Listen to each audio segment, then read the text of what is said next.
Olá pessoal, amigos e seguidores do canal, bem-vindos. Sábado 17 de junho,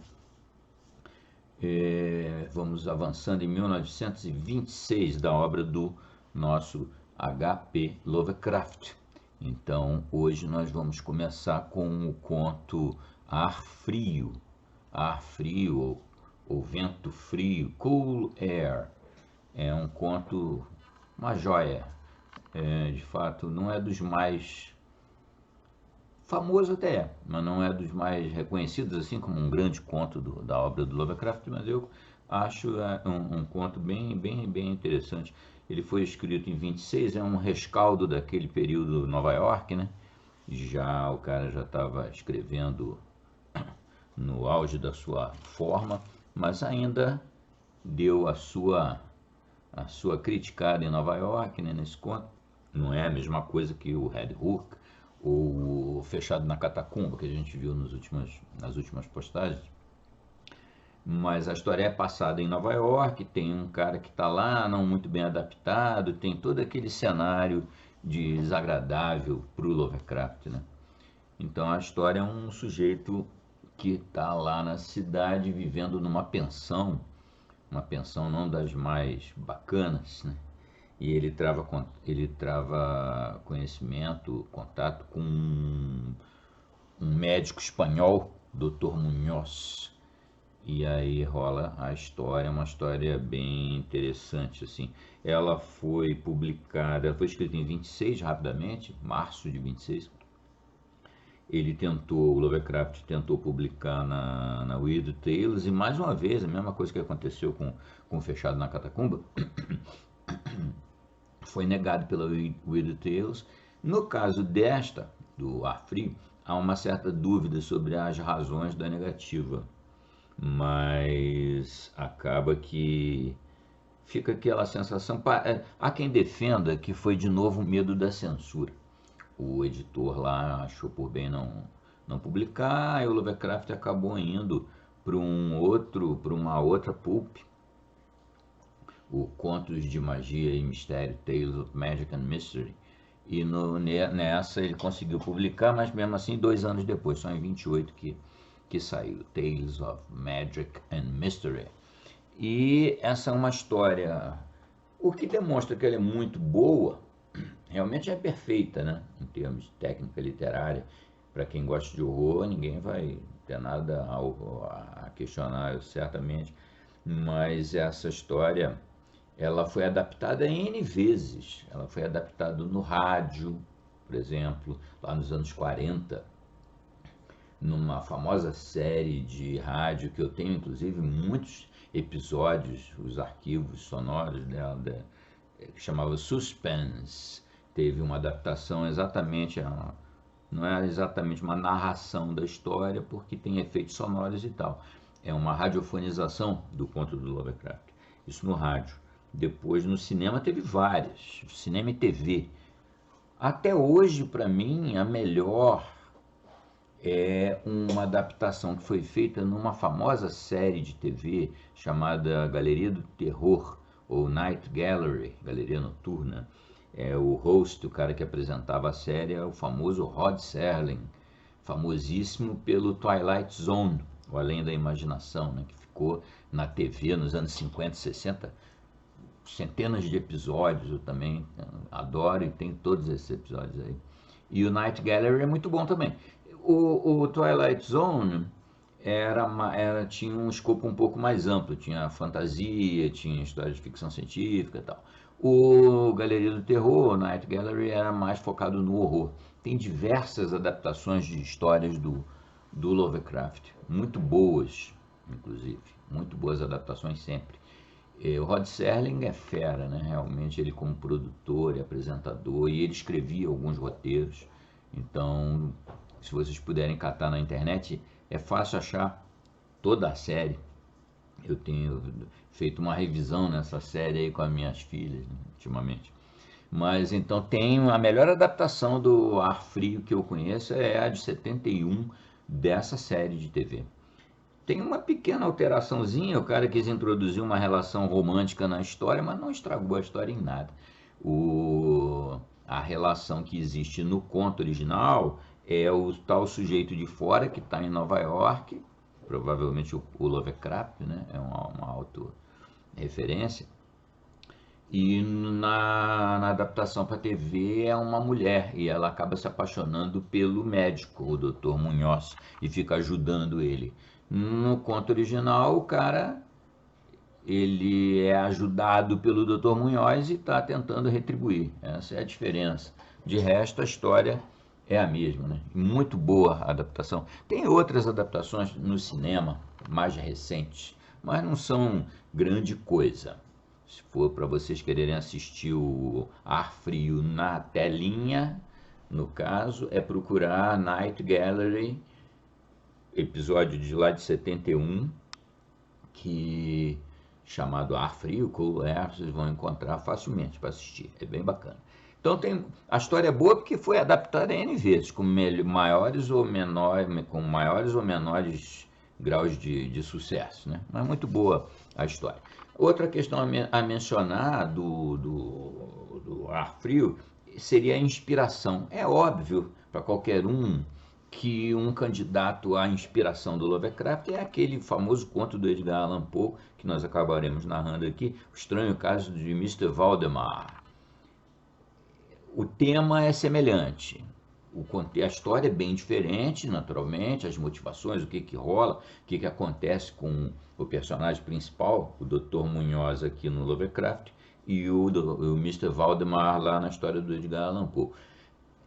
É crível que tenha sido inspirado ali, porque o Lovecraft ele escreveu esse conto quando ele estava justamente, isso é bem documentado, ele estava justamente escrevendo a parte referente ao Edgar Allan Poe naquele nosso manjado ensaio sobre a literatura de horror do Lovecraft. Então, obviamente, ele estava mergulhado em Edgar Allan Poe naquele momento e é bastante razoável que ele tenha, nem que seja inconscientemente, se inspirado no Mr. Valdemar, O Estranho Caso de Mr. Valdemar. Acontece que o próprio Lovecraft escreveu numa carta posteriormente que ele teria se inspirado num conto um cara que a gente já narrou aqui, o Arthur Machen, que escreveu uma história sobre o mesmo tema e aparentemente o Lovecraft disse que foi a inspiração dele, né? Essa história do Arthur Machen, uma novela do Pó Branco. Então essa novela do Pó Branco não é candidato à inspiração, é uma informação do próprio autor, né? A gente já pode também narrar essa novela do Pó Branco, vou ver se eu acho e trago aqui para vocês mais para frente. Aí o Estranho Caso de Mr. Valdemar a gente vai com certeza narrar, não há dúvida nenhuma. Então, esses são os detalhes. É muito comentado em resenhas sobre o Ar Frio a questão das referências à realidade ou traços autobiográficos, né? A questão do que o narrador do conto, o segundo protagonista, o primeiro protagonista central, é o Dr. Munhoz, o tal médico espanhol. E o outro cara que busca ajuda, que mora no mesmo prédio, acaba buscando ajuda do Dr. Munhoz e ajuda o Dr. Munhoz em retribuição, esse cara seria o próprio Lovecraft por aspectos tipo uma certa... não gostar muito de frio, né? Então ele estava num mau lugar, né? Na história. E isso provavelmente era o próprio Lovecraft. Um cara do círculo Lovecraft, né? O Frank Belknap Long, ele teve um problema cardíaco nessa época. Pode ser a inspiração do problema que acomete o narrador do conto, que faz ele buscar a ajuda do Dr. Munhoz. Que mais? A própria casa, né? A rua e a descrição do prédio parece ser a casa de um amigo do Lovecraft lá em Nova York. Então tem esses aspectos, mas isso aí é periférico, né? Isso não altera em nada, não é o que eu diria um conto autobiográfico, como tem muitos, né, do Lovecraft. Esse não é o dos mais autobiográficos. Tem esses traços assim de conexão com a realidade, o que é comum em qualquer obra, né? É comum em qualquer narrativa de ficção, esse tipo de referência, autorreferência, né? Agora, um detalhe que vocês não vão encontrar não vão encontrar nas resenhas sobre o Ar Frio, é um aspecto, voltando um pouco naquela historinha dos preconceitos e do racismo do Lovecraft. Nesse conto, isso é uma coisa muito importante também, só para a gente refletir. Ele faz os costumeiros comentários dele a respeito das pessoas de baixo nível social, de baixa cultura e tal. No caso, os espanhóis, né, dali do prédio, das imediações. Porém, o Dr. Munhoz é um espanhol e aí o narrador se refere elogiosamente a esse cara, ao Dr. Munhoz, como um cara de alta cultura, de finos gostos refinados e tal. O que fica claramente demonstrado numa única obra, que ele tem lá os preconceitos, mas são de natureza, eu diria, socioeconômico, cultural, muito mais do que racial. Muito mais do que racial. Aqui, o Dr. Munhoz é um cara, o que diferencia o Dr. Munhoz dos demais espanhóis daquele ambiente é o nível de cultura e uma certa aristocracia do personagem. Então, aí reside o preconceito típico do Lovecraft e típico da época, né? Mas isso é assunto que também já comentamos antes. Então, hoje nós vamos com o nosso Ar Frio, de Lovecraft, 1926, publicado inicialmente em 1928. É isso daí. Quarta-feira, Interlúdio de Horror é uma surpresa. Eu acho que é uma obra que vai agradar muita gente. Vocês vejam lá nos avisos da comunidade. Abração a todo mundo. Saudações. Divirtam-se aqui com o Ar Frio. Pegar um casaquinho e vamos nessa.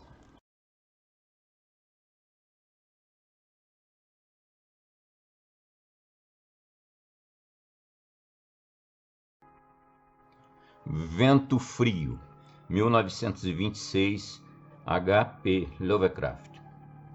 Indagas-me por que receio as rajadas de vento frio, porque tremo mais que as pessoas comuns ao entrar num aposento gélido e sinto náusea e repulsa quando a friagem da noite se insinua, furtiva, pelo calor de um suave dia de outono. Há quem diga que eu reajo ao frio de modo semelhante ao que outros reagem ao fedor, e serei o último a desmentir essa impressão. O que farei será relatar a situação mais horripilante em que já me encontrei, e deixar a ti a tarefa de julgar se ela representa ou não uma explicação satisfatória para essa minha esquisitice. É falso imaginar que o horror esteja associado indissoluvelmente com o negrume, o silêncio, a solidão. Eu o conheci no esplendor fulgurante de uma tarde de sol, em meio ao clangor da metrópole e no ambiente apinhado de uma pobre e comuníssima casa de pensão, tendo a meu lado uma senhoria prosaica e 2 homens robustos. Em meados de 1923, eu conseguira um emprego enfadonho e pouco rendoso numa revista, em Nova York, e na impossibilidade de pagar o aluguel de uma moradia decente, comecei a vagar de uma pensão barata para outra em busca de um quarto que combinasse as qualidades de limpeza adequada, mobiliário tolerável e preço bastante módico. Constatei antes que passasse muito tempo que só me restava optar entre diferentes males. Entretanto, pouco depois dei com uma casa na rua 14 Oeste, que me repugnava muito menos do que as outras que eu havia experimentado. Era uma mansão de grés pardo, com 4 pavimentos, que datava aparentemente de fins da década de 1840, com mármores e madeirames cuja magnificência enodoada e manchada lembrava que no passado o prédio conhecera altos níveis de elegante opulência. Os quartos amplos e de enorme pé direito, decorados com um papel de parede inacreditável e com cornisas ridiculamente complicadas, tinham um deprimente bafo de bolor, bem como um vago cheiro de cozinha. Entretanto, o chão era limpo, a roupa de cama bastante aceitável e a água quente nem sempre estava fria ou desligada, de modo que vim considerar a casa como um lugar, pelo menos suportável, para hibernar até poder realmente voltar a viver. A senhoria, uma espanhola desmazelada e quase barbada chamada Herrero, não me amolava com mexericos ou reclamações a respeito da luz que eu deixava acesa até tarde em meu quarto, no terceiro andar, dando para a rua. E os demais pensionistas eram tão sossegados e calados quanto se poderia desejar. Eram, na maioria, espanhóis, só um pouco acima do nível mais grosseiro e ínfimo. O único motivo realmente sério de aborrecimento era o ruído dos bondes na rua. Eu já estava residindo ali bem umas 3 semanas quando ocorreu o primeiro incidente insólito. Certa noite, por volta das 8 horas, escutei um barulho como que de líquido que caísse no chão e de repente me dei conta que já fazia algum tempo que o ar estava impregnado de um penetrante odor de amônia. Olhando em torno, vi que o teto estava molhado e gotejante. Parecia que a infiltração provinha de um canto do lado que dava para a rua. Ansioso por cortar o mal pela raiz, desci depressa para falar à senhoria, que me garantiu que o problema seria logo resolvido. El Dr. Muñoz, comentou ela, subindo as escadas correndo em minha frente. Deve ter derramado seus produtos químicos. Está fraco demais para cuidar de si próprio, cada vez mais fraco. Pero no tiene nadie que pueda ayudarlo. É muito esquisito com essa doença dele. Toma banhos de cheiros estranhos o dia inteiro. Nem pode ficar nervoso ou sentir calor. Ele mesmo arruma o quarto. O quartinho dele vive cheio de garrafas e máquinas e ele não pratica mais a medicina. Mas antigamente ele foi famoso. Mi padre ouviu falar dele em Barcelona e há pouco tempo tratou o braço do bombeiro que cuida do encanamento e que começou a doer de repente. Ele nunca sai, só vai até o terraço e mi hijo Esteban traz para ele comida, roupa limpa, remédios e produtos químicos. Deus, a quantidade de sal amoníaco que este homem usa para se refrescar.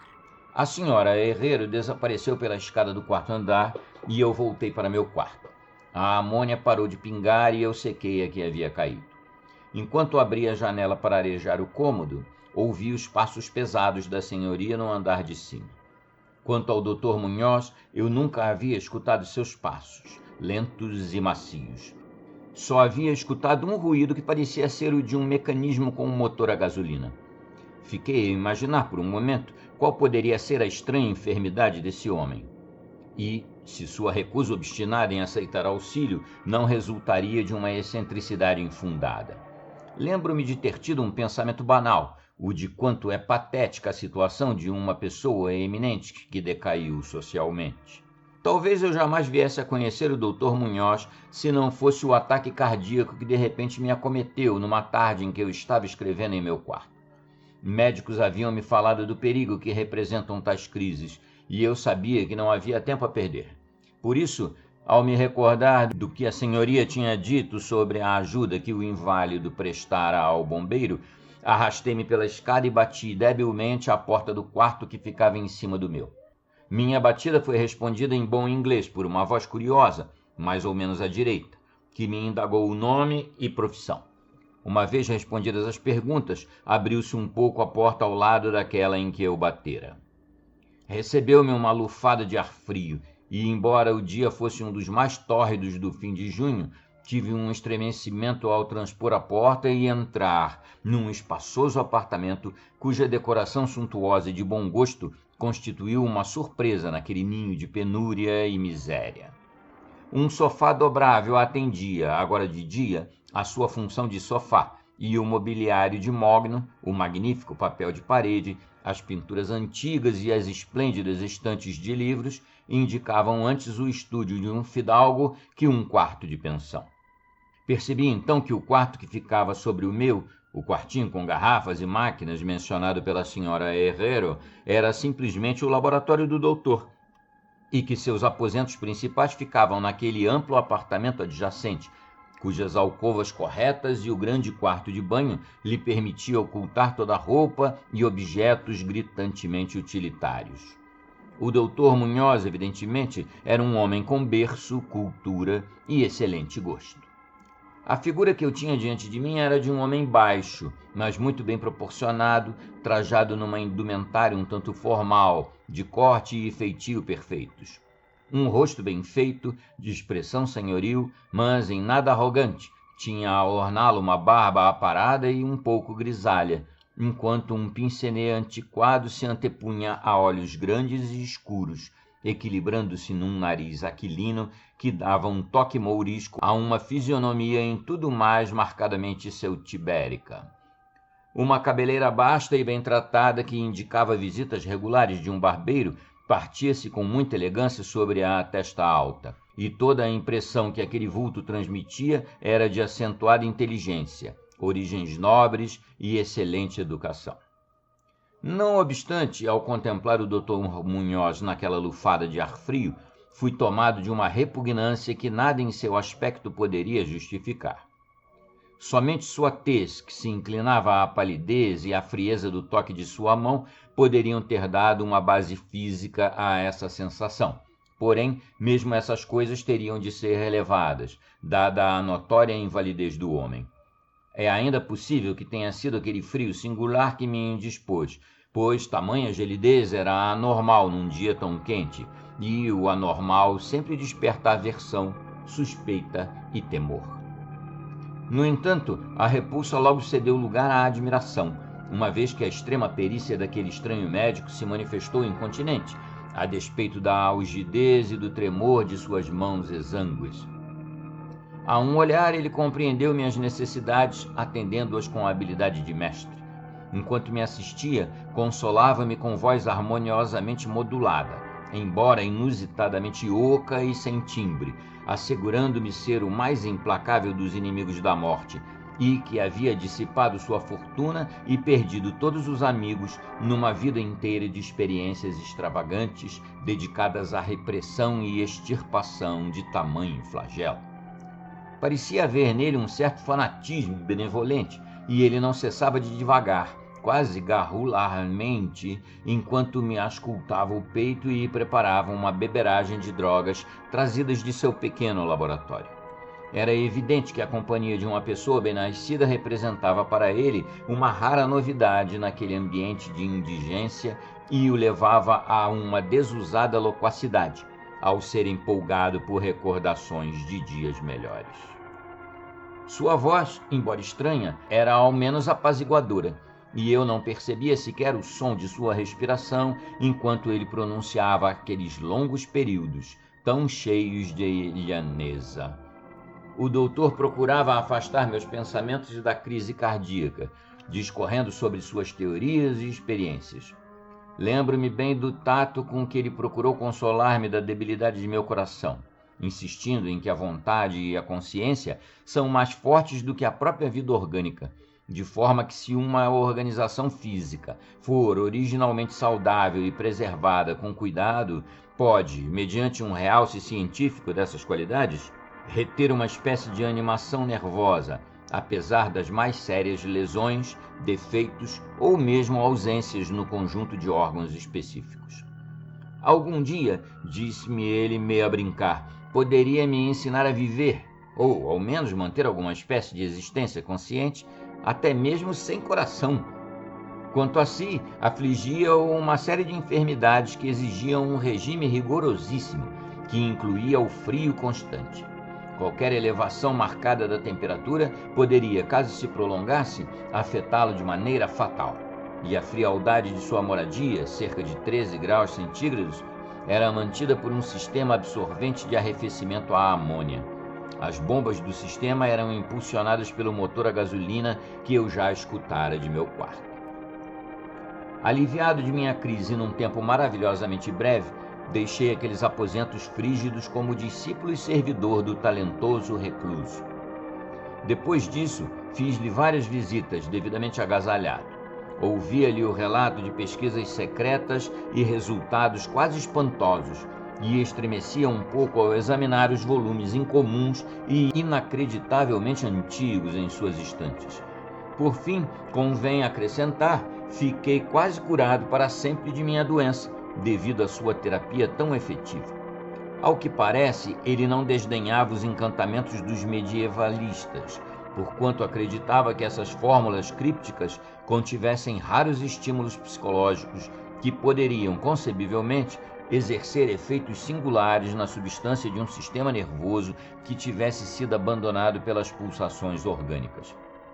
Comoveu-me o que ele contou sobre o idoso Dr. Torres, de Valência, que compartilhara com ele suas primeiras experiências e que cuidara dele por ocasião da grave enfermidade que o acometera 18 anos antes e da qual procedia sua atual debilitação.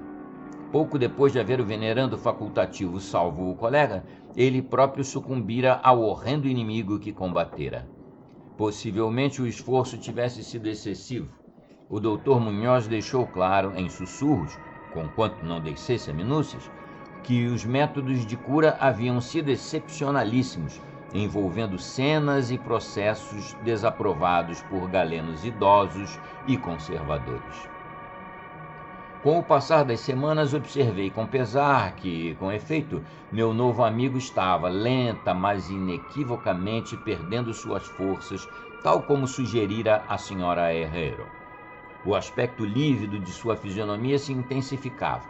A voz se fazia mais vazia e indistinta.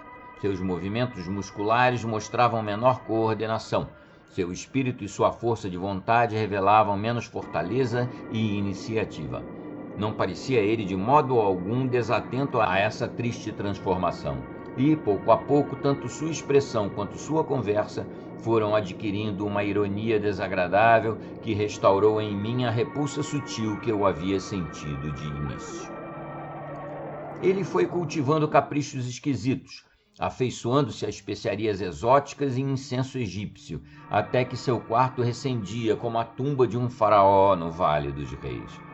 Ao mesmo tempo aumentava seu desejo de ar frio, e com minha ajuda ele ampliou a tubulação de amônia de seu quarto e modificou o sistema de bombas e a alimentação de sua máquina de refrigeração, até conseguir manter a temperatura entre 1 e 4 graus e meio centígrados, e, finalmente, na casa de 2 graus centígrados abaixo de zero. O banheiro e o laboratório naturalmente eram menos frios, para que a água não se congelasse no encanamento e os processos químicos não se vissem prejudicados. O inquilino do cômodo ao lado do dele queixou-se do ar gélido que entrava pela porta de ligação. Por isso, ajudei o doutor a instalar reposteiros pesados que mitigassem o problema. Uma espécie de horror crescente, de feitio bizarro e mórbido, parecia possuí-lo.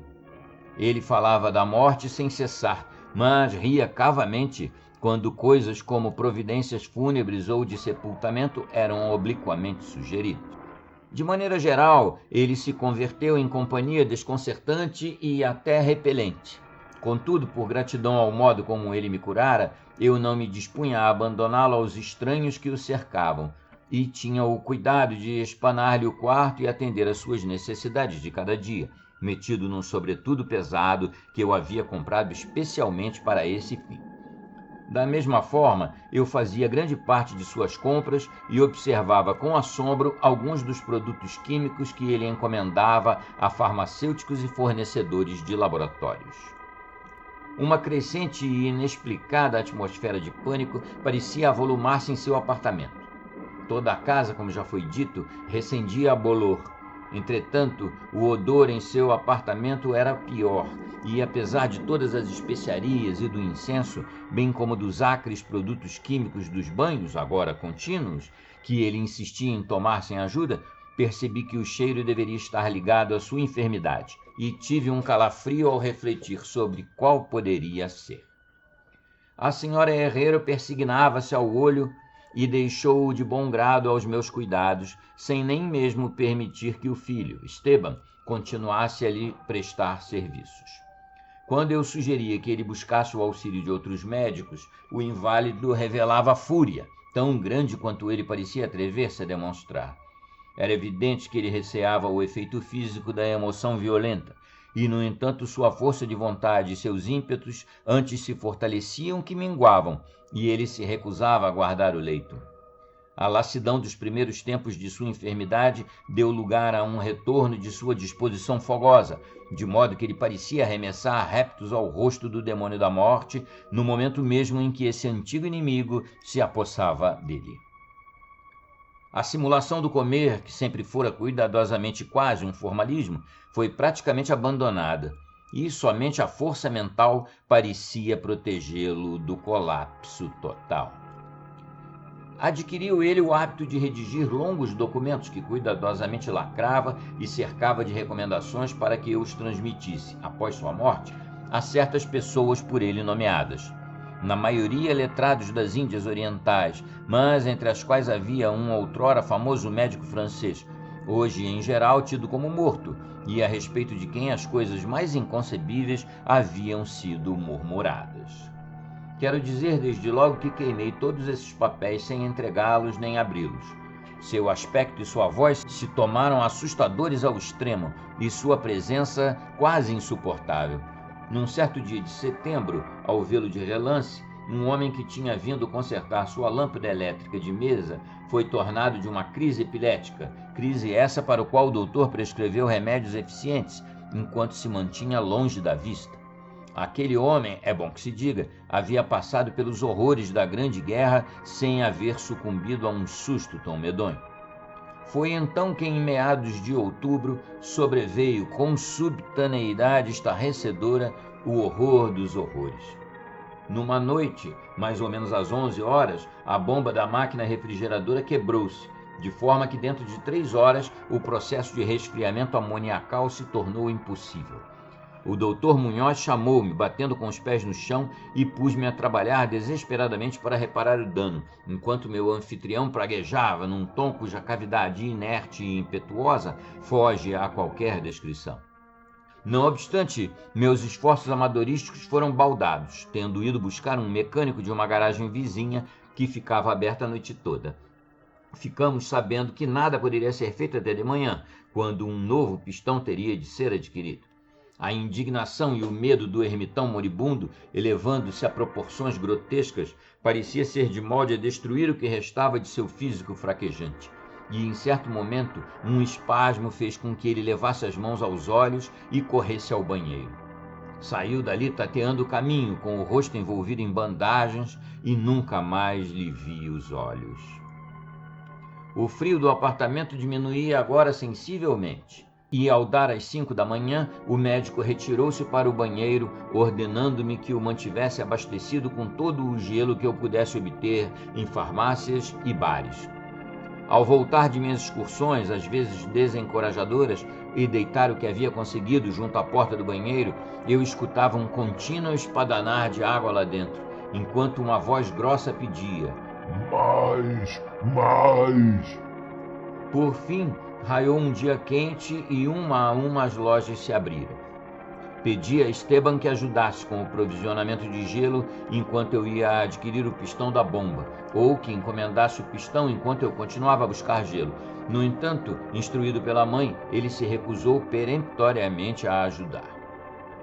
Por fim, contratei um vadio de aspecto miserável que encontrei na esquina da 8ª Avenida para manter o paciente abastecido de gelo, trazido de uma lojinha onde o apresentei, e me entreguei diligente à tarefa de localizar um pistão de bomba e de contratar os operários que soubessem instalá-lo. A tarefa parecia quase interminável, e fui tomado de ira quase tão violenta quanto a do ermitão, ao ver as horas se escoando num ciclo infatigável de telefonemas infrutíferos, de correrias de um lado para o outro, indo ali e acolá de metrô e transporte de superfície. Mais ou menos ao meio-dia encontrei um fornecedor satisfatório numa rua remota do centro da cidade, e aproximadamente a 1h30 da tarde cheguei à pensão com as peças necessárias e 2 mecânicos fortes e inteligentes. Eu havia feito tudo quanto me fora possível e esperava chegar em tempo. O negro terror, no entanto, me precedera. A pensão se transformara numa casa de orates, e sobre as vozes aterradas escutei um homem rezando com voz gravíssima. Havia pelo ar um quê de diabólico, e os inquilinos rezavam o rosário com maior vigor ao sentirem o cheiro que exalava por baixo da porta fechada do médico. O vagabundo que eu contratara, ao que parece, havia fugido aos gritos e de olhos esbugalhados pouco depois de haver feito sua segunda entrega de gelo, talvez como resultado de excessiva curiosidade. Não podia, está claro, trancar a porta ao sair. No entanto, agora ela estava fechada, presumivelmente por dentro. Não se ouvia som algum, com exceção de uma espécie indefinível de vagaroso e denso gotejar. Depois de consultar a senhora Herrero e os trabalhadores, e apesar do medo que me corroía a alma, opinei que deveríamos arrombar a porta. Todavia, a senhoria descobriu uma maneira de virar a chave pelo lado de fora, com o auxílio de um arame. Havíamos previamente aberto as portas de todos os outros quartos naquele corredor, além de descerrado as janelas até em cima. Agora, protegendo os narizes com lenços, invadimos, trêmulos, o amaldiçoado quarto, que resplendia com o sol quente do começo da tarde. Uma espécie de trilha escura e lodosa levava da porta aberta do banheiro até a porta do corredor, e dali à escrivaninha, onde uma pocinha horrorosa se acumulara. Havia ali alguma coisa rabiscada a lápis, como que por um cego trêmulo num pedaço de papel nojentamente manchado, ao que parecia pelas próprias garras que haviam traçado as apressadas palavras finais. Depois a trilha conduzia ao sofá e terminava de um modo que não pode ser descrito. O que estava ou tinha estado no sofá não posso nem ouso dizer aqui, mas eis o que decifrei no papel pegajosamente manchado antes de riscar um fósforo e reduzi-lo a cinzas. O que decifrei tomado de pânico enquanto a senhoria e os dois mecânicos saíam em disparada daquele lugar infernal para ir relatar suas histórias incoerentes na delegacia de polícia mais próxima. As palavras nauseantes pareciam quase inacreditáveis naquele fulgor amarelo de sol, com o matraquear de automóveis e caminhões que vinham subindo ruidosamente a Rua 14. Mas, no entanto, confesso que acreditei nelas naquele momento. Se acredito agora naquelas palavras, honestamente não sei dizer. Existem coisas a respeito das quais é melhor não especular, e tudo quanto posso dizer é que detesto o cheiro de amônia e sinto-me desfalecer ante uma lufada de ar inusitadamente frio. O fim chegou, dizia o rabisco pestilencial. Não haverá mais gelo. O homem olhou e correu. Fica cada vez mais quente e os tecidos não poderão durar mais. Imagino que saibas o que eu disse sobre a vontade, os nervos e o corpo preservado depois que os órgãos cessassem de funcionar. Era uma boa teoria, mas não podia ser mantida indefinidamente. Houve uma deterioração gradual que eu não previra. O Dr. Torres sabia, mas o choque o matou. Não pôde suportar o que teria de fazer. Tinha de me meter num lugar estranho e escuro, mas atentou à minha carta e me fez voltar, com seus cuidados. E os órgãos jamais voltariam a funcionar novamente. Tinha de ser feito à minha maneira. Preservação artificial. Pois vês, eu morri naquela época, há 18 anos. Fim.